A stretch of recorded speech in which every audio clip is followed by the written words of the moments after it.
J'ai dit que mes amours, j'ai dit, il y a une jeune fille qui m'a appelé, une jeune fille qui m'a contacté, elle m'a pas appelé, elle m'a contacté, et elle a expliqué son histoire. Franchement, ça m'a attristé. C'est comme dans, c'est comme film d'horreur, quoi. C'est comme film d'horreur, mais que elle, la petite, elle vit. Vous comprenez un peu? Ça m'a fait quelque chose et ça m'a plus peiné parce que je pouvais rien faire. Vous voyez souvent quand on t'explique quelque chose et puis tu sais que tu peux rien faire là, non? C'était ça. En fait, la petite, bon, je vais vous expliquer un autre jour. Je vais vous expliquer un autre jour. Ou bien vous voulez que je vous explique? Ou bien vous voulez que je vous explique? Ou bien vous voulez que je vous explique? Non? Oui. Non. Vous voulez pas, hein? Ok. Vous voulez que je vous explique? Ok, je vous explique ça rapidement. Je vous explique ça rapidement, mes amours. En fait, la petite, elle était en Afrique du Sud. Elle était en Afrique du Sud avec sa maman.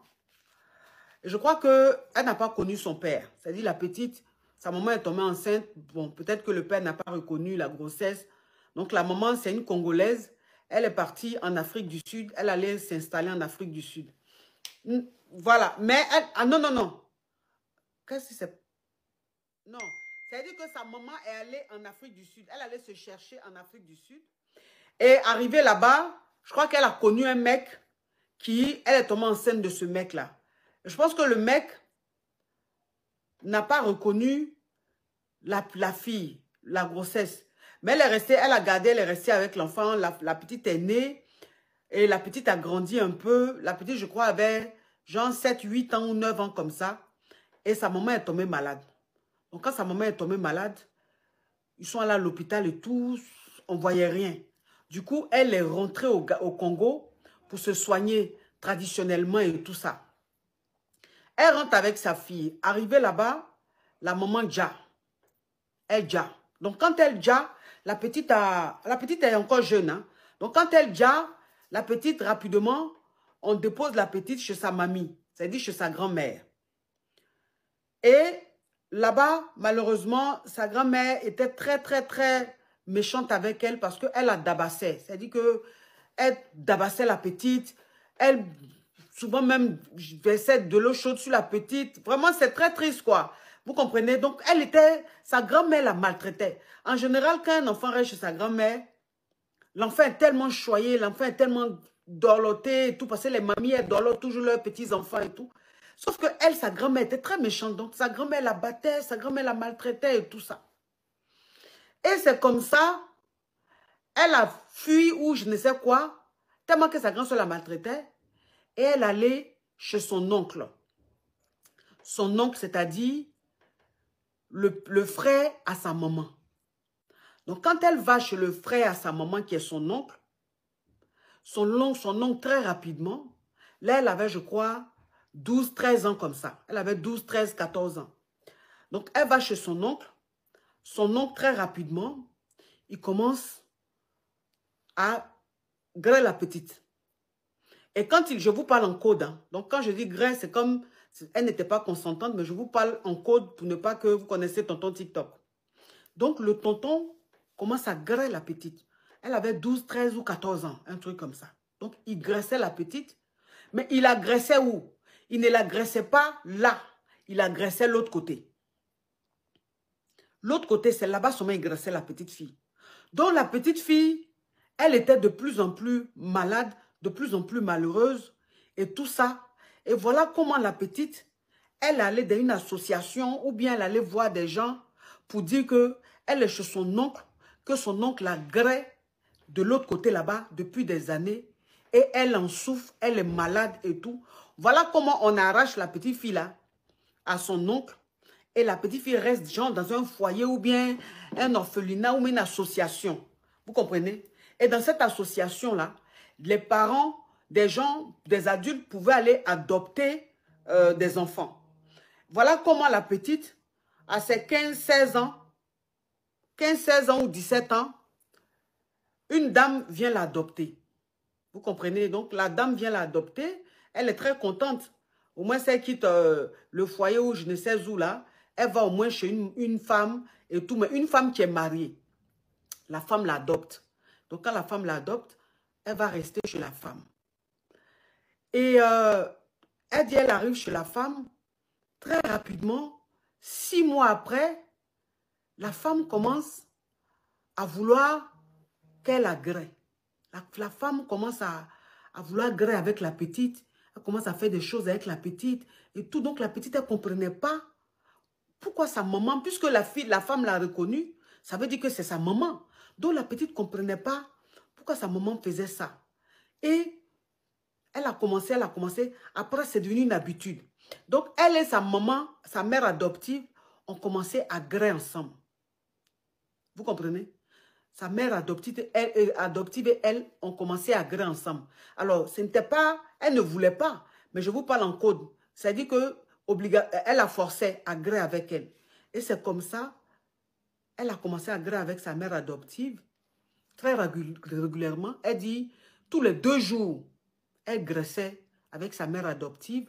Sa mère adoptive a acheté à des gogos, voilà, à des gogos, des bangalas en caoutchouc.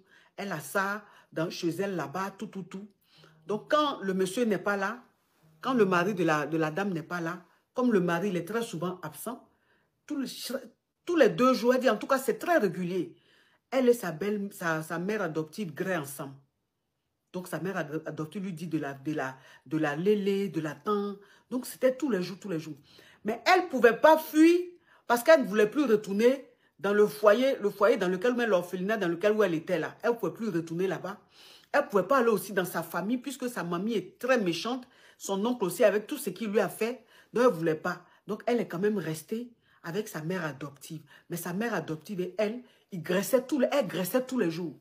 Et sa mère adoptive, en fait, elle prenait goût de plus en plus parce qu'à chaque fois, même quand elle est en train de dormir, elle va la réveiller. Elle commence à grailler. Quand elle est assise au salon, elle vient la chercher, de venir dans la chambre, elle commence à grailler. Donc, mais elle n'aime pas. La petite dit, je n'aime pas. Mais j'ai peur de me retrouver dehors, à la rue. Donc, je fais semblant et tout. Et tout récemment, et ça vraiment, ça a continué comme ça. La petite aujourd'hui, elle a 18 ans, mais 19 ans. Elle a 18 ou 19 ans. Ça continue comme ça. Hein. C'est comme ça tout le temps. Tous les jours, presque tous les jours, c'est comme ça. Ça continue comme ça. Hein. C'est comme ça tout le temps. Tous les jours, presque tous les jours, c'est comme ça.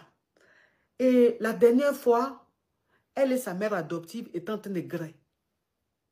Son mari, normalement, son père, puisque si c'est sa mère adoptive, le mari, c'est son père adoptif, mais son beau-père. Donc, elle est en train de griller avec sa mère adoptive. Et le mari de sa mère adoptive s'est dit que son beau-père est rentré. Quand il est rentré, il n'a pas fait de scandale. Il n'a rien dit. Il est sorti. Donc, quand il est sorti, elle a eu peur. Elle a eu peur que le mari de sa mère adoptive les attrape en train de griller.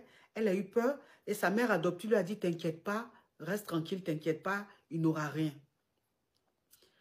Le monsieur, quelques heures après, il rentre à la maison. Et quand il rentre à la maison, il appelle la petite et il lui dit, tu sais, il ne faut pas t'inquiéter, je n'ai rien vu. On fait comme si de rien n'était. On fait comme si rien n'était passé.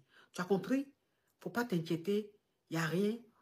On vit normalement, on fait comme s'il n'y a rien eu et tout ça.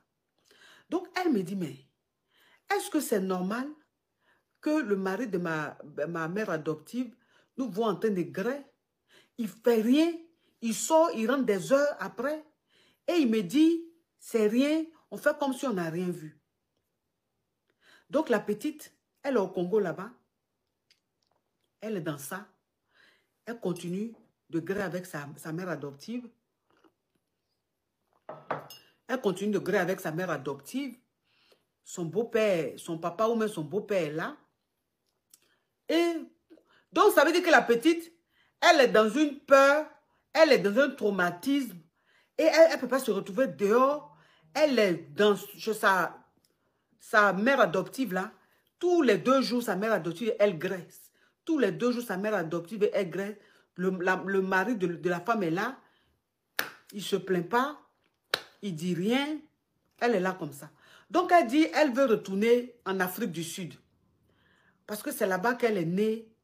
Et c'est là-bas qu'elle a grandi un peu. C'est parce que sa maman est tombée malade que sa maman l'a ramenée au Congo pour se soigner. Malheureusement, elle a déjà. Donc, elle veut retourner en Afrique du Sud. Elle veut quitter au Congo pour aller en Afrique du Sud. Elle a 18 ans, mais 19 ans.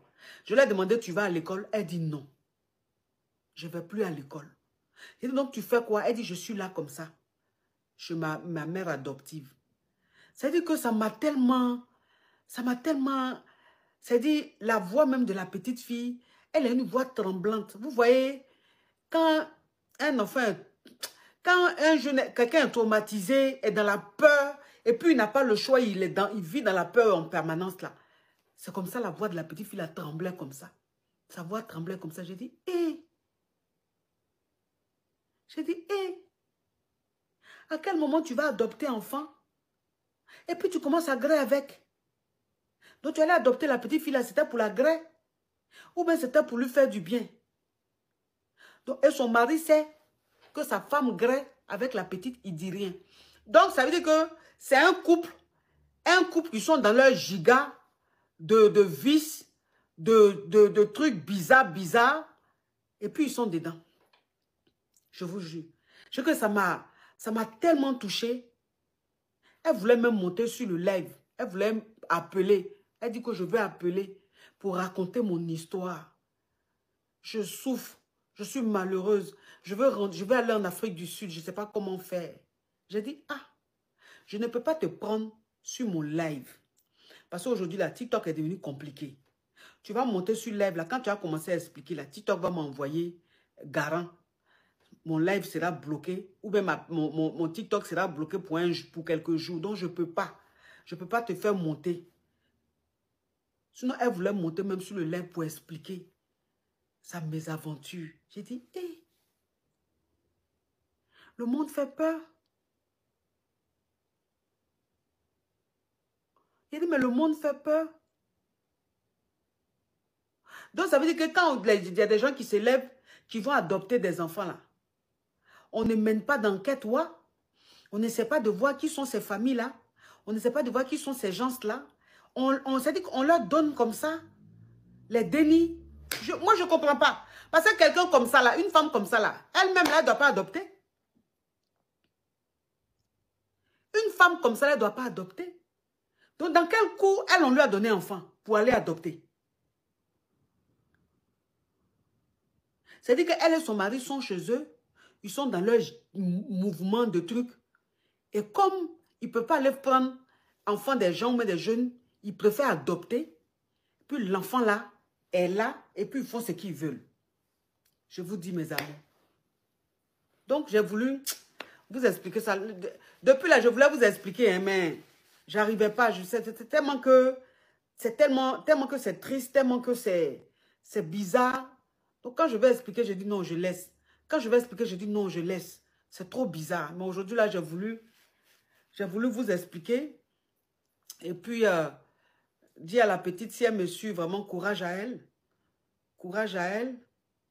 J'espère qu'elle va sortir un jour de ce cauchemar, de cet enfer, parce que, mon Dieu, c'est-à-dire qu'elle, depuis elle est née là, jusqu'à elle a grandi là, c'est-à-dire que c'est de trahison en trahison, problème en problème, mon Dieu. Donc la petite fille, elle va se dire pourquoi elle est née même. Parce que tu ne peux pas naître, ta maman déjà, chez ta grand-mère te maltraite, tu vas chez ton oncle te grée, tu te lèves aussi, tu t'en vas dans l'orphelinat, on vient t'adopter, c'est elle aussi qui t'adopte, elle te grée. Donc, la petite même est découragée de la vie, elle se dit même,